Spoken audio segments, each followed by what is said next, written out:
চারতলা বাড়ির ছাদের উপর এই ঘরটা পেয়ে গিয়ে খুব সুখী ভাবছিলাম নিজেকে। 18 ফুট লম্বা, 12 ফুট চওড়া একটা ঘর মাত্র 100 টাকা ভাড়ায় পেয়ে যাওয়া সৌভাগ্যই বলতে হবে। ছাদটা অ্যাসবেস্টসের, এই যা গরমে একটু কষ্ট হতে পারে, হোক না, রাত্রিরে বাইরে খোলামেলা ছাদে শুলেই হলো। ছাদটাও প্রকাণ্ড, রীতিমতো খেলাধুলো করা যায়। পূর্ব কলকাতার এই তল্লাটে এমন পুরনো বাড়ি খুব কমই আছে। রেল লাইন, গোরস্থান, কলকারখানা আর এখানে ওখানে প্রচুর গাছপালা। আশেপাশে নতুন কয়েকটা উঁচু বাড়িও রয়েছে, কিন্তু সব মিলিয়ে ফাঁকা ফাঁকা নিঝুম লাগে, বিশেষ করে রাত্রিরেতে। বাড়ির মালিক এক অবাঙালি মুসলিম। চিতপুরে সুতোর বড় কারবার আছে। আমার বন্ধু প্রদ্যোৎ আয়করের বড় অফিসার। তার তদবিরেই চারতলার ওপর এই ঘরটা পেয়ে গেছি। শুনেছি এই ঘরে পুরনো আসবাব থাকতো আগে।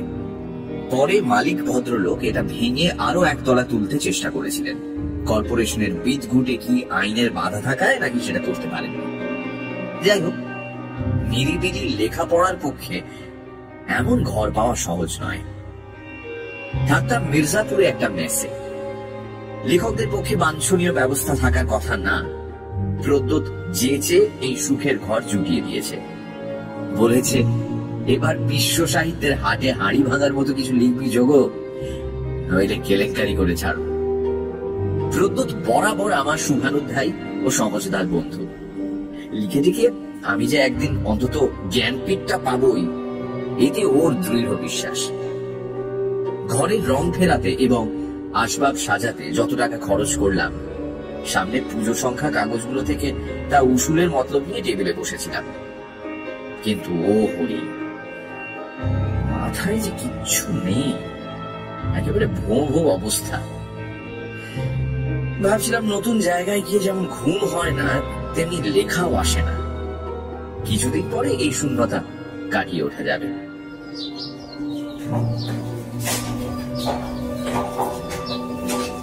দিন সাথে পরে দুপুরবেলা সিঁড়ি দিয়ে নামছি। দোতলার একটা ঘরের সামনে দেখি এক যুবতী দাঁড়িয়ে আছে। আমার চোখে চোখ পড়তেই হেসে নমস্কার করে বলল, একটা কথা জিজ্ঞেস করব? কেন করবেন না? আপনি কি লেখক যোগব্রত রায়? এইসব ক্ষেত্রে অহমিকা বোধে সুরসুরি লাগা স্বাভাবিক, তাই মুচকি হেসে বললাম, আপনি কিভাবে জানলেন? যুবতী ঠোঁটের কোনায় হেসে বলল, আপনার ঘরের দরজায় নেম প্লেট লাগানো আছে। তাছাড়া আপনার চেহারা আর ভাবভঙ্গি দেখলেই বোঝা যায়। তাই বুঝি? আপনি যখন রাস্তায় হেঁটে যান মুখটা নিচু থাকে, সবসময় হয়তো প্লট ভাবেন। ভালো করে তাকিয়ে দেখলাম যুবতীটি বিবাহিতা। বয়স 22-24-এর বেশি হতেই পারে না। কেমন একটা কচি খুকি খুকি ভাবভঙ্গিও আছে মুখে। আমাকেও লক্ষ্য করে, এতে স্বভাবত আমার অবাক লাগার কথা। বললাম, আপনি কি এই ফ্ল্যাটেই থাকেন? সে হঠাৎ কেমন আনমনা হয়ে বলল, থাকতাম, এখন মাঝে মাঝে আসি। জানেন, এই ফ্ল্যাটটার উপর কেমন একটা মায়া জন্মে গেছে। বলেই দ্রুত প্রসঙ্গ পরিবর্তন করলো। আচ্ছা, একটা অনুরোধ করব? নিশ্চয়ই করবেন। আমি যদি আমার লাইফ হিস্ট্রি বলি, আপনি তা নিয়ে একটা উপন্যাস লিখবেন? খুব রোমাঞ্চকর। মাথায় ছিট আছে নাকি রে বাবা? কথাবার্তা কেমন গোলমেলে ঠেকছে যে। অবশ্য সবাই ভাবে তার নিজের জীবনটা ভারী রোমাঞ্চকর এবং তা নিয়ে উপন্যাস লেখা যায়, কিন্তু এর চাউনিতে ক্রমশ একটা অপ্রকৃতিস্থ ভাব মাঝে মাঝে ফুটে উঠছে। গায়ের রং ঘোরালো সিঁড়ির হালকা অন্ধকারে কেমন পাণ্ডুর দেখাচ্ছে, পাতা চাপা ঘাসের মতো। অথচ আপাত দৃষ্টে শারীরিক রুগ্নতার কোনো ছাপ নেই। চিপচিপে গড়ন হলেও নিটোল এবং মাংসালো। শুধু চাউনি ভাষা ভাষা, আর কপালে 3টে স্পষ্ট ভাঁজ, আর চোখের তলায় কিছুটা বাদামি ছোপ। কেন? ভেতরে গভীর দুঃখ টুক্ষ আছে এবং এ কি অনিদ্রায় ভোগে নাকি? বললাম, আগে শুনবো তারপর সে কথা, কিন্তু এখানে দাঁড়িয়ে তো শোনা যায় না। আমি কি তাই বলেছি? একটু ক্ষুব্ধ ভাবেই বলল সে। আপত্তি না থাকলে আপনার ঘরেই বরং যেতে পারি। নির্ঘাত ছিটগ্রস্ত, হিস্টেরিক টাইপ। দ্বিধায় পড়ে বললাম, কিন্তু এখন তো আমি বেরোচ্ছি। ও কি বলতে ঠোঁট ফাঁক করেছে, সেই সময় পেছনের ফ্ল্যাটের দরজায় শব্দ হলো। আমি ঘুরলাম। বাড়ির আর সব বাসিন্দাদের সঙ্গে এখনো পরিচয় হয়নি। একটু বিব্রত বোধ করলাম। এভাবে এক যুবতীর সঙ্গে এখানে দাঁড়িয়ে কথা বলছি, এটা কে কিভাবে নেবেন তো বলা যায় না। দরজা খুলে এক টাকওয়ালা বৃদ্ধ ভদ্রলোক বেরিয়ে এসে আমার দিকে সন্দেহের দৃষ্টিতে তাকিয়ে বললেন, কাকে খুঁজছেন? কাকেও না, আমি 4 তলার উপরের ঘরে থাকি। বৃদ্ধ নমস্কার করে হাসি মুখে বললেন, ও, আপনি তাহলে নতুন ভাড়াটে? কি যেন নাম আপনার? যোগব্রত রায়। আচ্ছা আচ্ছা আচ্ছা, আমি হেরম্ব মৈত্র। বলে বৃদ্ধ ভদ্রলোক অন্য পাশের যে ফ্ল্যাটের দরজার সামনে যুবতীর সঙ্গে কথা বলছিলাম চোখ নাচিয়ে সেদিকটা দেখিয়ে বললেন, মনোরঞ্জন বাবুর সঙ্গে আলাপ হয়েছে নাকি আগে থেকেই ছিল? এতক্ষণে আমি ঘুরে দেখলাম সেই যুবতী আর নেই।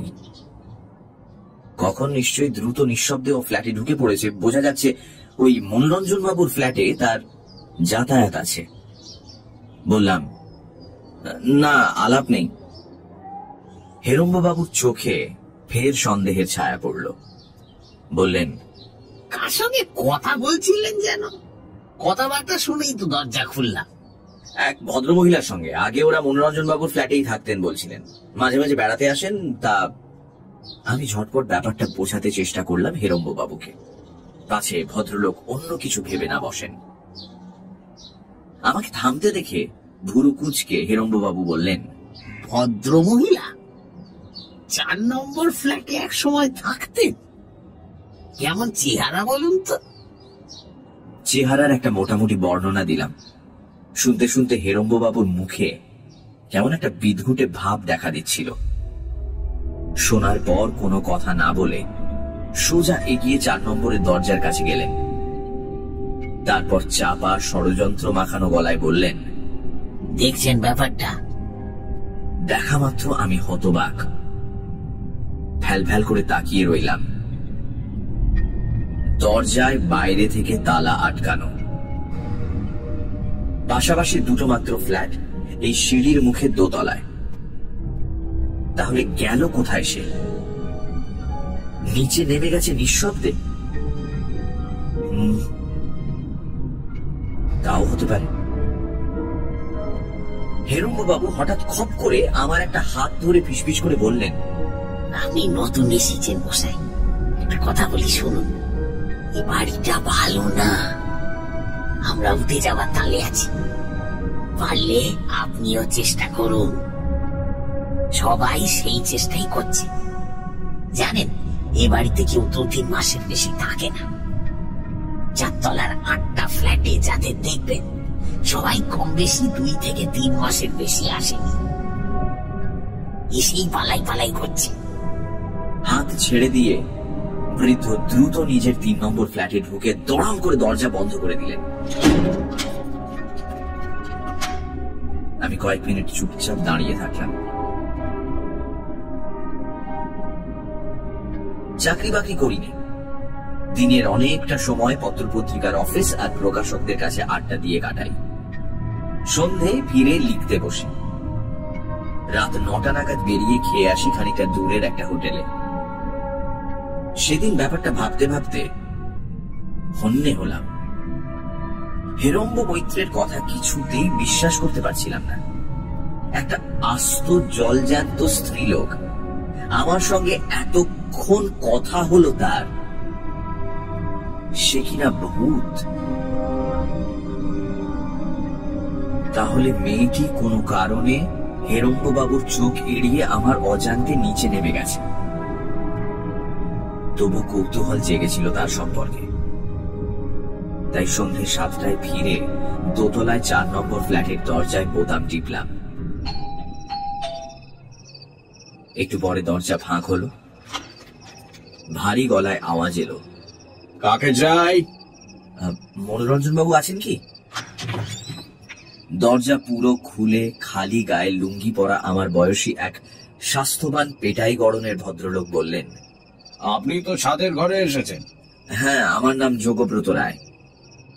পরস্পর নমস্কার বিনিময় হলো।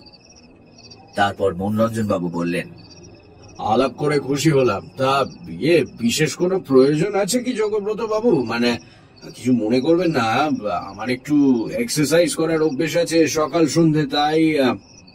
এতক্ষণে দেখলাম ভদ্রলোকের শরীর ঘেমে সপসপ করছে। লুঙ্গিটা জড়িয়ে রেখেছেন কোনো মতে। বললাম, না না, এখন তাহলে আপনাকে ডিস্টার্ব করবো না, পরে এক সময় এসে বলবো খান। মনোরঞ্জন বাবু ভুরু কুঁচকে বললেন, একটু আভাস দিতেও পারেন। না না, আপনি ব্যায়াম সেরে নিন। বলে আমি হনহন করে ওপরে চলে গেলাম। খোলা ছাদে দাঁড়িয়ে আমার ঘরটার দিকে তাকালাম।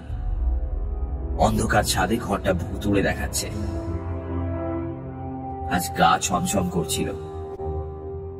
ভাবলাম কাল থেকে বরং বাইরে দেয়ালে একটা বাতি আটকাবো, বেরিয়ে যাওয়ার সময় জ্বালিয়ে রেখে যাব। ইলেকট্রিক খরচ বাড়বে, বাড়ুক।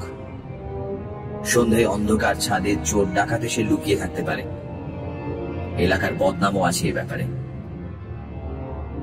এতক্ষণে একটা ব্যাপার মনে পড়ল। একটু অস্বস্তি জেগে উঠল সঙ্গে সঙ্গে। মনোরঞ্জন বাবু শরীর চর্চা করেন। ছাদের দরজা তো ভাঙা। বাড়িওয়ালা নতুন দরজা বানিয়ে দিতে চেয়েছেন অবশ্য, কিন্তু মনোরঞ্জন বাবু তো ছাদে এসে কাজটা করতে পারেন। কেন আসেন না? সচরাচর ব্যায়ামবিদরা তো তাই করে দেখেছি। 7 দিন হলো এসেছি, কিন্তু আজ পর্যন্ত বাড়ির লোকেদের কাউকেই ছাদে আসতে দেখিনি। কাপড় শুকোতে আসা উচিত অন্তত। কেন আসে না কেউ এই ছাদে? যত ভাবলাম আমার গা ছমছম ভাবটা বেড়ে গেল ততই। তখন অন্ধকার ছাদে ভয়ে ভয়ে তাকিয়ে ভূত খুঁজতে খুঁজতে ঝটপট দরজার তালা খুলে সুইচ টিপে আলো জ্বালিয়ে দিলাম। ভয়টা অনেকটা কেটে গেল। বিছানায় পা ঝুলিয়ে বসে দুপুরবেলায় দেখা যুবতীটির কথা খুঁটিয়ে খুঁটিয়ে ভাবতে লাগলাম। ওর মধ্যে ভৌতিক কোনো ভাবভঙ্গি দেখেছি বলে তো মনে পড়ল না। অবশ্য একটু পাগলাটে ভাব তো ছিলই। আরেকটা কথা, আমাকে রাস্তায় হেঁটে যেতেই বা কখন দেখলো?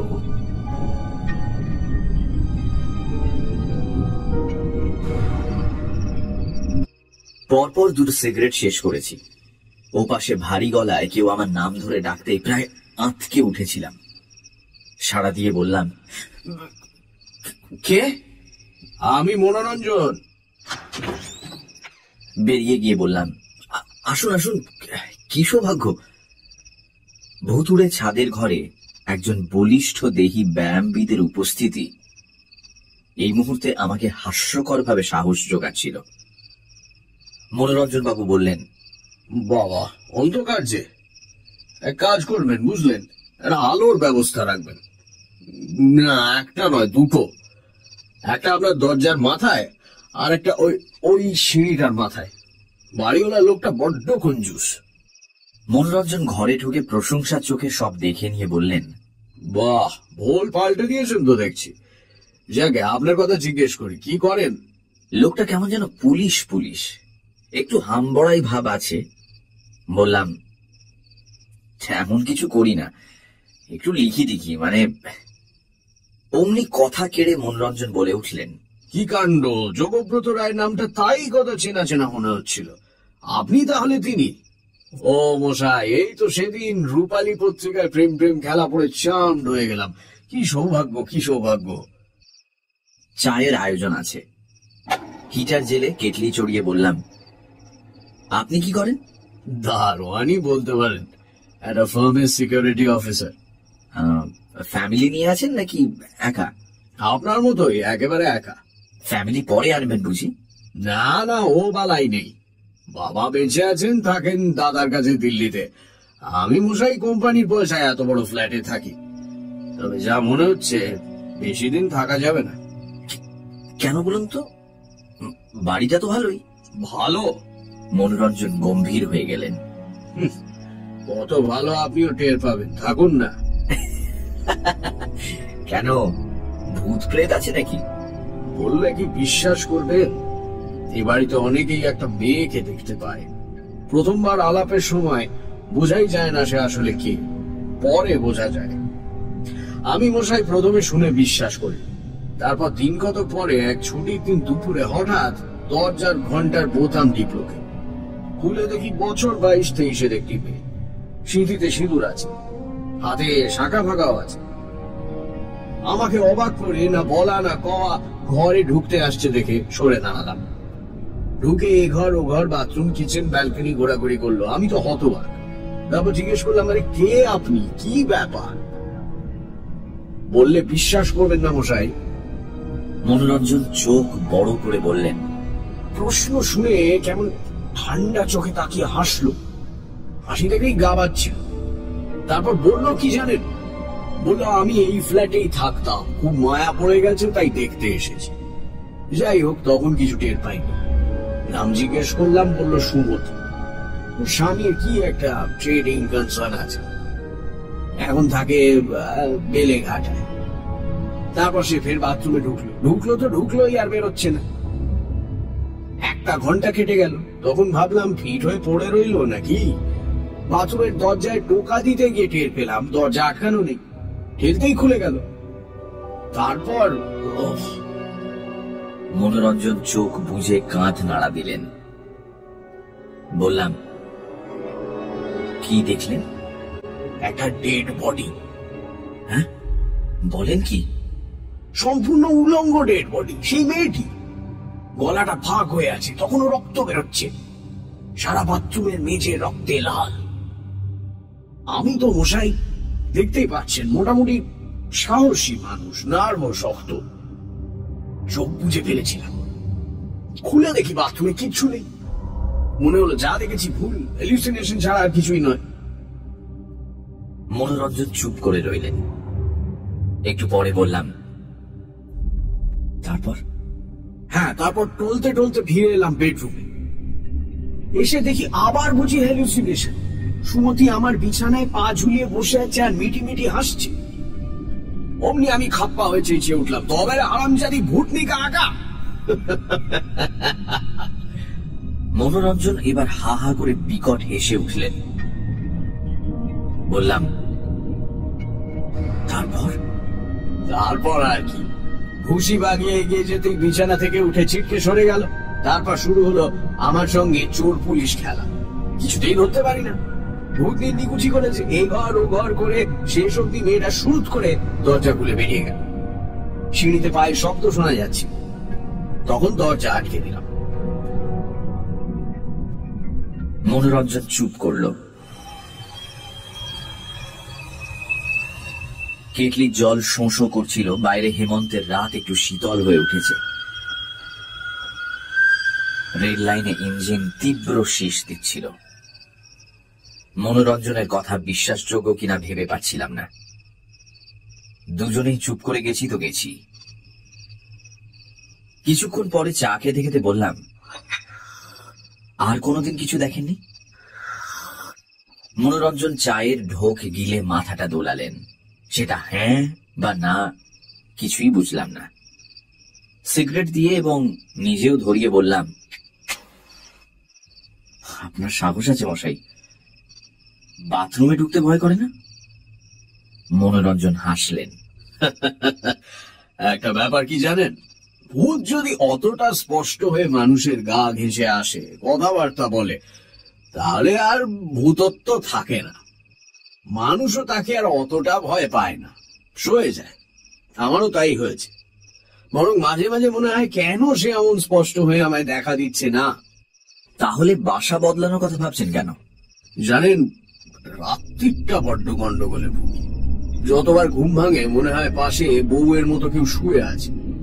বেশ টের পাচ্ছি, বুঝলেন। এমনকি সে আমার গা ঘেঁষে আসছে, কিন্তু সত্যি কেউ নেই। এক অদ্ভুত সমস্যা। আমি তো মশাই পুরুষ মানুষ, ব্যাচেলার। আমি ভীষণ উত্তেজিত হয়ে উঠি তখন। একটা মেয়ে দিব্যি পাশেই শুয়ে আছে, অথচ হ্যালুসিনেশন আর কি। আচ্ছা, এবার উঠবো। আপনি কি যেন বলবেন বলছিলেন? আর কিছু না, এই ব্যাপারটাই। কিভাবে জানলেন বলুন তো? এরম বোধহয় কিছু বলেছে নাকি? না, সুমতির সঙ্গে আজ দুপুরে আপনার ঘরের দরজায়। বুঝেছি। তবে আমার ধারণা সুমতি আপনার কোনো ক্ষতি করবে না। মনের ভয়টা কাটিয়ে উঠতে পারলেই কোনো প্রবলেমই নয়। মনোরঞ্জন চলে গেলেন। এবার যেন নিজের সাহস প্রতিপন্ন করতেই গটগট করে হেঁটে ছাদ পেরোলেন।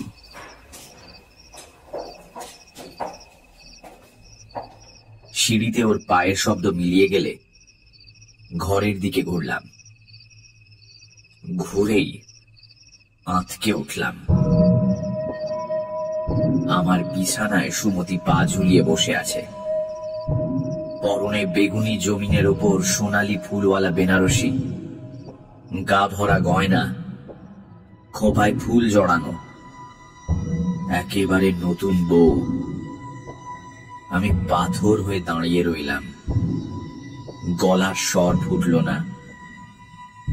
তারপর মাথাটা ঘুরে উঠল।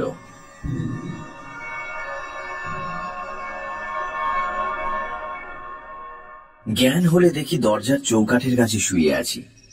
প্রথম কয়েক সেকেন্ড ব্যাপারটা কিছু বুঝলাম না। তারপর উঠে বসলাম। বাঁ হাঁটুর কাছে ব্যথা করছিল। খোঁড়াতে খোঁড়াতে উঠে দাঁড়ালাম। ঘরে তেমনি আলো জ্বলছে, কিন্তু সুমতির ভূতটা আর নেই। মানুষের এই এক অদ্ভুত স্বভাব, ভূতের ভয়ের চেয়ে এখন হাঁটুর ব্যথাটা বেশি জোরালো হয়ে ওঠার ফলে ভূতের উপর ভীষণ খাপ্পা হয়ে গেছি। এ মুহূর্তে সুমতির ফের আবির্ভাব ঘটলে আমি তাকে বেদম প্রহার দিতাম নিঃসন্দেহে। মনোরঞ্জনেরও ঠিক এমনি রাগ হয়েছিল এবং সুমতির উপর হামলার চেষ্টায় ঘরময় দাপাদাপি করে বেড়াচ্ছিল। আমি নিষ্ফল রাগে ক্ষিপ্ত হয়ে মুঠো বাঁকিয়ে যাচ্ছে তাই গাল দিতে থাকলাম। কতবার যে হারামজাদি বললাম তার কোনো হিসেব নেই। তারপর তার উদ্দেশ্যে শেষবারের মতো শাসালাম, ফের যদি কখনো ত্রিসীমানায় তোমায় দেখেছি তো ঠ্যাং ভেঙে দেবো বাঁদর মেয়ে। একলা ঘরের মধ্যে এমনি করে মুঠো তুলে শাসাচ্ছি দেখলে কেউ আমাকে নির্ঘাত পাগল ঠাউরাতো। কিন্তু সেই মুহূর্তে কোথায় যেন খিলখিল করে এ যেন হেসে উঠল।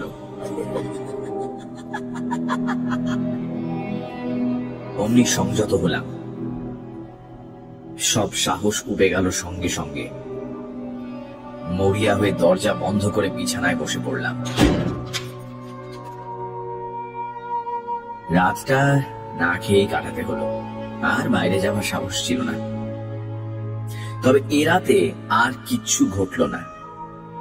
একটা পেন কিলার বড়ি খাওয়ায় মরার মতো ঘুমিয়ে পড়েছিলাম। সকালে সোজা হাজির হলাম বাড়িওয়ালা মনসুর হোসেনের কাছে। ভদ্রলোক থাকেন পাক সার্কাস এলাকায়। আমার মূর্তি দেখে একটু বিচলিত হয়ে মনসুর সাহেব জিজ্ঞেস করলেন, বিমার হয়েছে নাকি রাইটার বাবু? তশরিফ ফরমাইয়ে। শটান প্রশ্ন করলাম, দোতলা 4 নম্বর ফ্ল্যাটে এক ভদ্রমহিলা খুন হয়েছিলেন তাই না মনসুর সাহেব? ব্যাপারটা কি একটু খুলে বলুন তো।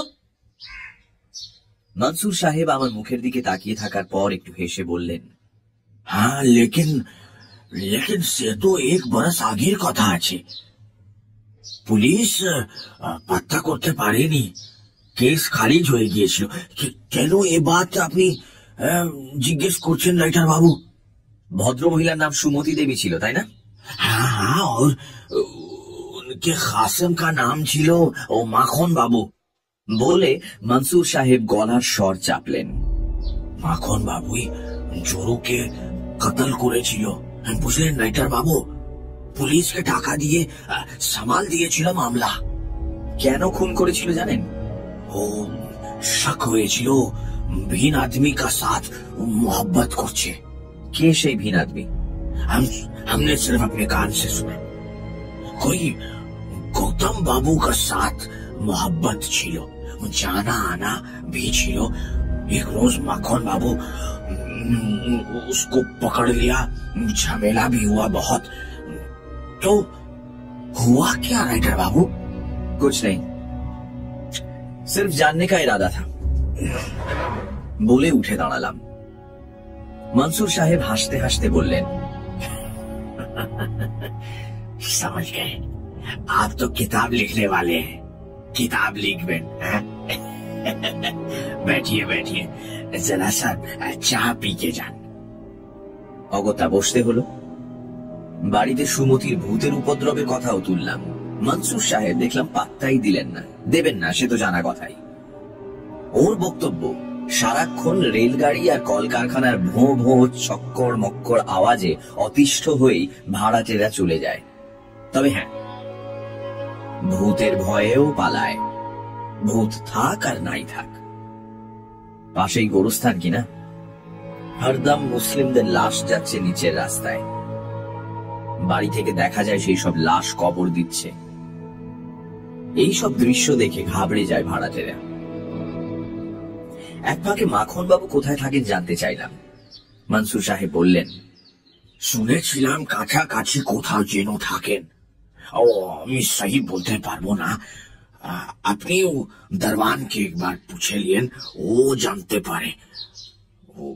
वजह यह है कि बाड़ी छोड़ने के बाद माखन बाबू नामे जो तो चिट्ठी उठी आसतो, से ना कि माखन बाबू के पहुंचे दिए आसतो। দারওয়ানের কথা মতো খোঁজ খবর নিয়ে মাখন বাবুর পাত্তা পাইনি, সেখান থেকেও চলে গেছেন কোথাও। ভদ্রলোকের নাকি রপ্তানির কারবার আছে ডালহাউসি পাড়ায়, কিন্তু সে তো খড়ের গাদায় সূঁচ খোঁজার ব্যাপার, তাই হাল ছেড়ে দিলাম। পরের দুটো দিন সুমতির উপদ্রব আর ঘটল না, অথচ আমি মনে মনে তার আবির্ভাব কামনা করছিলাম। তার হত্যাকাণ্ডের ঘটনাটা তার মুখেই শুনতে চাইতাম। তাহলে এই দুদিনে মনোরঞ্জন আমার ঘরে এসে গল্প করেছেন, সুমতির প্রসঙ্গ উঠেছে, কিন্তু তিনি সুমতির স্বামী বা প্রণয়ী কাউকেও চেনেন না, কশ্চিন কালেও না। মনোরঞ্জনের বিছানায় সুমতির ভূতের শুয়ে থাকার ব্যাপারটাও উঠেছিল। হ্যাঁ, মনোরঞ্জন হাসতে হাসতে বলেছেন, সুমতির ভূতটা আমার পাশে রোজ রাতেই শুতে আসে, ক্রমশ সয়ে যাচ্ছে ব্যাপারটা, আর অতটা উত্তেজিত হই না। ভদ্রলোক শরীর নিয়েই বেঁচে আছেন, তাই উত্তেজনা ছাড়া আর কিছু ভাবেন না। বিরক্তি লাগে আমার, মনে হয় শরীর চর্চাকারী ব্যায়ামবিদ লোকটি যেন আমাকে বোঝাতে চাইছেন স্বাস্থ্যবান তাগড়াই লোকরাই মেয়েদের একান্ত কাম্য। সুমতি মরে গিয়েও তাই তার প্রতি আসক্ত হয়েছে, ওর পাশে তাই রোজ রাতে শুয়ে থাকে সুমতি। কি ভাবেন নিজেকে মনোরঞ্জন কে জানে, আহাম্মক কারল আর কাকে বলে। রাতে শুয়ে মনে মনে বলছি, সুমতি লক্ষ্মী বন্ধি গালমন্দ করবো না, ভয় পাবো না, তুমি একবারটি এসো, তোমার লাইফ হিস্ট্রি শোনাবে বলছিলে না।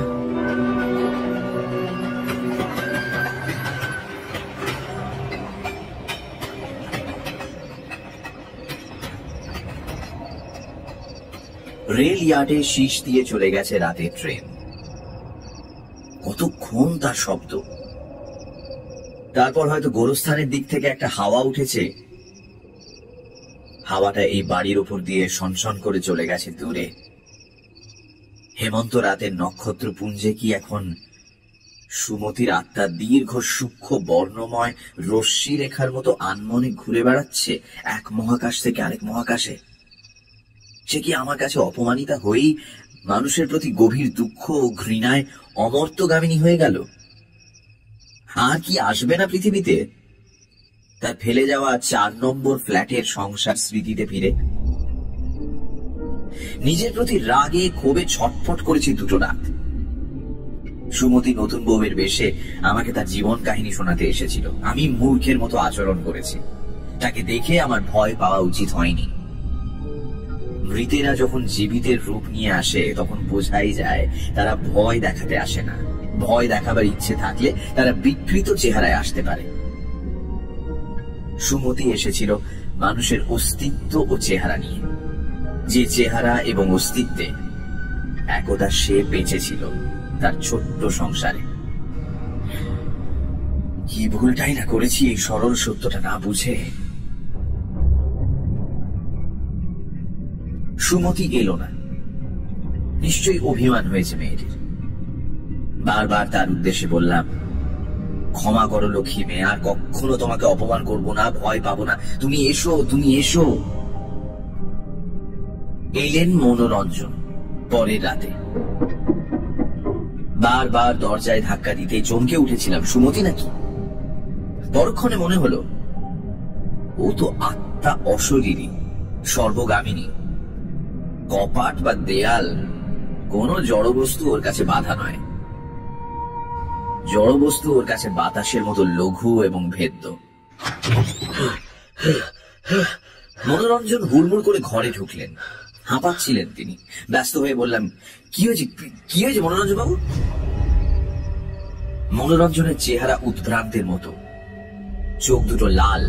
ইশারায় জল খেতে চাইলেন। জল খাওয়ার পর বললেন,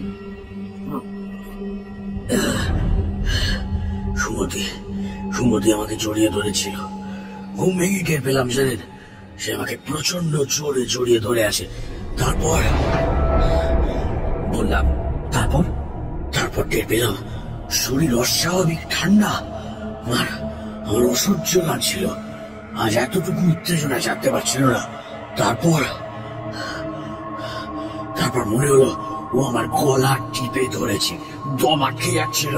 ধস্তাধস্তি করে চালাতে চেষ্টা করলাম নিজেকে। তারপর হঠাৎ থেমে তিনি দরজার দিকে তাকিয়ে গর্জন করে উঠলেন জন্তুর মতো, আজ তোর একদিন কি আমার একদিন। আমি কিচ্ছু দেখতে পেলাম না। কি ভেবেছিস? কি ভেবেছিস? তবে মনোরঞ্জন জন্তুর মতো গজরাতে গজরাতে এক লাফে দরজার কাছে চলে গেলেন। তারপর ছাদে ওর দাপাদাপি শুনলাম। তখন বেরিয়ে গিয়ে ডাকলাম, মনোরঞ্জন বাবু, মনোরঞ্জন বাবু, আরে কি করছেন, চলে আসুন। মনোরঞ্জন সিঁড়িতে নেমে গেছেন। চান্তব গর্জন শুনতে পাচ্ছিলাম ওর গলায়। কোনো মানুষ এমন বিদঘুটে আওয়াজ করে ভাবা যায় না। সিঁড়িতে গিয়ে ফের ওকে ডাকলাম, মনোরঞ্জন বাবু, মনোরঞ্জন বাবু। কানে নিলেন না। ব্যাপারটা দেখার জন্য সিঁড়ি দিয়ে নামতে থাকলাম। মনোরঞ্জন নিচের তলায় গর্জাচ্ছেন তখন। তারপর তিনি রাস্তায় চলে গেছেন।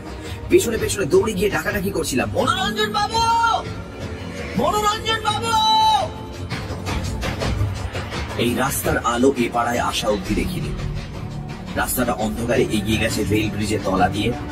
একটা সিঁড়ি নেমে দেখি মনোরঞ্জন রেল ব্রিজের উপর উঠে পড়েছেন পাশের সিঁড়ি বেয়ে। ওপরে রেল ইয়ার্ডের আলোর ছটা পড়েছে। মনোরঞ্জনের পরনে শুধু আন্ডারওয়্যার। এতক্ষণে সেটা আমার চোখে পড়ল। ফের চেঁচিয়ে উঠলাম, মনোরঞ্জন বাবু, মনোরঞ্জন বাবু, কি করছেন আপনি? তারপর হ্যাঁ, স্পষ্ট দেখলাম সুমতিকে, কিন্তু এখন তার মূর্তিরই ছায়াময়ী। সিলুয়েট ওই মূর্তি একটু তফাতে চলেছে। মনোরঞ্জন বাবুকেও ছায়া মানুষ দেখাচ্ছে। তিনি দুহাত তুলে রেল লাইনে ডলতে ডলতে চলেছেন। ঘর ঘর করে একটা আওয়াজ হচ্ছে ওর গলার ভেতর। আমি রেল ব্রিজে উঠে গেলাম। ও পাশে নিচে গোরস্থান, গাছপালায় ঢাকা গোরস্থান ছমছম করছে। ভেতরে ঘুটঘুটে অন্ধকার, উপরে আবছা আলোর ছটা। এই সময় একটা বাতাস উঠল সনসন করে। বাতাসটা বেড়ে গেল। গোরস্থানের গাছপালা আলোড়ন শুরু হলো। তারপর আচমকা সারা এলাকার আলো নিভে গেল। নিশ্চয়ই লোডশেডিং। অন্ধকারে রেল লাইনের পাশে হাঁটতে হাঁটতে চেঁচিয়ে ফের ডাকলাম, মনোরঞ্জন বাবু। কোনো সাড়া পেলাম না।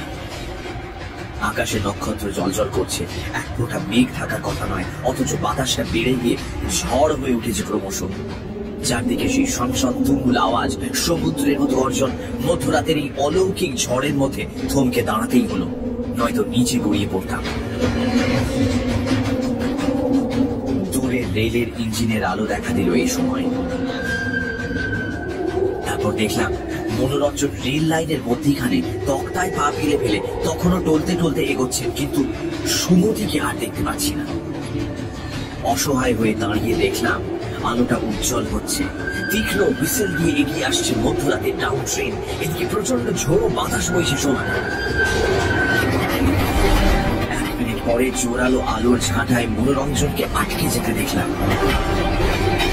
তারপর মাটি কাঁপিয়ে ট্রেনটা আমার পাশ দিয়ে এগিয়ে যেতে থাকলো।